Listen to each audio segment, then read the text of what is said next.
Yo everybody, what's going on? My name's Kang, and in this video I want to outline why you should start investing in your 20s. And I know what you may be thinking, investing is only for people who have a lot of money, or I'm too young to start investing, or I don't have enough money to start investing.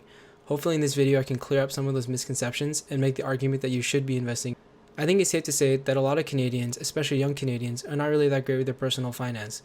Let me show you some stats. According to a 2018 CIBC poll done on 1,500 random Canadians, 32% of Canadians aged 45 to 64 have no personal savings for retirement. 90% of Canadians who are not currently retired or semi-retired do not have a formal and detailed retirement plan that describes the lifestyle that they want. And the average income needed to retire is $768,000. Or this other poll done by BDO that surveyed 2,000 Canadians.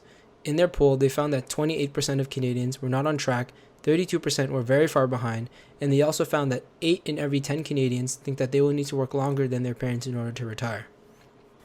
Regardless of the polls and stats, I'm sure that you can survey your friends and family and get very similar results. One reason I think you should start investing right now is because retirement costs a lot of money. As you can see in the previous stat that I used, $760,000 is the average amount that Canadians need to retire comfortably. Now this number can change from person to person depending on what your lifestyle is like. But regardless of what the number is, I'm sure that you can imagine that it'd be very large. I know you're thinking $700,000, $1 million, $2 million, whatever that retirement number may be for you, it's a lot of money. But I think there is a silver lining to this. In my opinion, there are two major factors that influence the return on an investment. The first one is time, and the second one is money. And I think for a lot of young Canadians who are hopefully watching this right now, don't have a lot of money, but definitely have a lot of time. So I think we should take advantage of the time we have now by investing frequently, contributing frequently, building good habits, and saving for our future. Let me show you an example. Say that there's a scenario. There's a set of twins, Kevin and Billy, and when they graduate university at 25, their dad gifts them with $10,000 each as a graduation present. Kevin did some reading and research into investing and decides to invest his $10,000 while his brother Billy decided to go on a really nice vacation. Through Kevin's reading and research, he knows that compound interest is really great in the long term, and that with a long time horizon, he would be very confident about his future. At 25, Kevin has a net worth of $10,000 and Billy has a net worth of $0. Fast forward 10 years, Billy realizes that he should start saving for his retirement, so he saves up $10,000 and asks Kevin what he did. Kevin tells him, "Simple bro, all I did was put my money into a globally diversified portfolio that has been on average making me 7% a year on returns." Now we show the current stats of each brother. At 35 years old, Kevin has the initial $10,000 plus an additional $9,000 gained in interest. Kevin has essentially doubled his money. Billy, on the other hand, has just $10,000. Fast forward another 30 years. The two brothers are now 65 years old and nearing the age of retirement. Kevin has $10,000 plus an additional $139,000, bringing his total to just under $150,000. Billy, however, has his $10,000 plus an additional $66,000 gained in interest, bringing his total to $76,000. As you can see, the two brothers followed the exact same investment plan, but Kevin just did it 10 years earlier and came out with $50,000 more. This shows you how important compound interest is in terms of building wealth in the long term. Now you may be thinking, okay, $150K is a lot, but that's not even close to the $760,000 figure that you brought up earlier, which is very true. So let's do the exact same experiment again, except Kevin and Billy will also start contributing a percentage of their monthly take-home pay. We start off again at 25. Just graduated, the twins' parents give them $10,000 each. Kevin again invests his $10,000 and additionally invests $500 a month. Billy didn't learn from his mistakes and spent his money this time on a Rolex. So our current stats, Kevin has $10,000 and Billy has a really nice watch. Fast forward 10 years and Kevin's letting his money make money for him and Billy's like, "Alright bro, show me how to do this." Assuming a 7% rate of return and the same monthly contributions, here's where the brothers stand. Kevin's initial $10,000 plus the $500 monthly has turned into $70,000. Adding on the $35,000 gained from interest, he now has $105,000. Billy only has $10,000. Again, we do a time skip to where they're ready to retire at 65 years old. We check up on our boys Kevin and Billy. Kevin's initial $10,000 with his $500 monthly contributions has grown to a total of $1.3 million. Whereas Billy's money has grown to $660,000.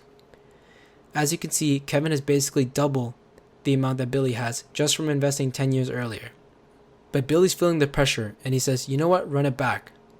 He says, I'm going to invest $1,000 monthly instead of your measly $500. So the same story. At 25, Kevin's got $10,000, Billy's got zero. At 35, Kevin's got $105,000 and Billy's got $10,000. And at 65, Kevin's got $1.3 million and Billy's got $1.2 million. As you can see, even though Billy doubled Kevin's contributions, he still wasn't able to beat his brother in the end. The amount that Billy would need to contribute in order to beat his brother is approximately $1,120. Hopefully, this shows you how important time is when it comes to investing. Just for one last example, I will show you their sister Anna, who started investing at 18 and also contributing $500 monthly. At 18 years old, Anna has $10,000. At 25, she has just shy of $70,000. At 35, she has $220,000. And by the end, at 65, she has $2.2 million. You may be surprised at how much each person's investments jumped every 10, 20, 30 years, and this is because of compound interest. For a little bit of insight, there's a rule of thumb called the rule of 72 or the rule of 7, which basically states if you take the number 72 and you divide it by the yearly rate of return, which in our case was 7, you would get the amount of time it would take to double your investment. In our case, you would take 72 and divide it by 7 to get 10. So every 10 years, you would essentially double your money. You can see with monthly or yearly contributions how the doubling time of your money can add up and really benefit you in the long run. I just want to say, in most cases, it's really unrealistic for a lot of young Canadians to have $500 a month to start investing, let alone a $10,000 initial investment. But I didn't have those numbers there just to say that you need to have this amount to start with, or you need to contribute $500 a month to start. I just use those as an example to showcase how strong compound interest is in the long term. So I encourage you after this video to take a look at a compound interest calculator and see what numbers that you can get by just playing around with it. I'll link the one that I use in the description below. Another reason why I think you should invest in your 20s is because you have a long time horizon, which means you have a long time to weather any storms that occur in the stock market. In my previous example, I used a conservative 7% as the yearly rate of return. For some context, the S&P 500, which is an index that tracks the 500 largest publicly traded companies in the United States, has a yearly rate of return of 8%. But this is just an average number, and unfortunately, stocks don't always go up. Some years your portfolio is going to be up 10%, other years is going to be up 5%, and some years is even going to be negative. But what's important is that you have a long time horizon, which means you can take advantage of the average rate of return without having to deal with the short-term craziness that happens in the stock market. That's all I wanted to say for this video. Thanks for watching if you made it this far. If you enjoyed it, please consider liking and subscribing.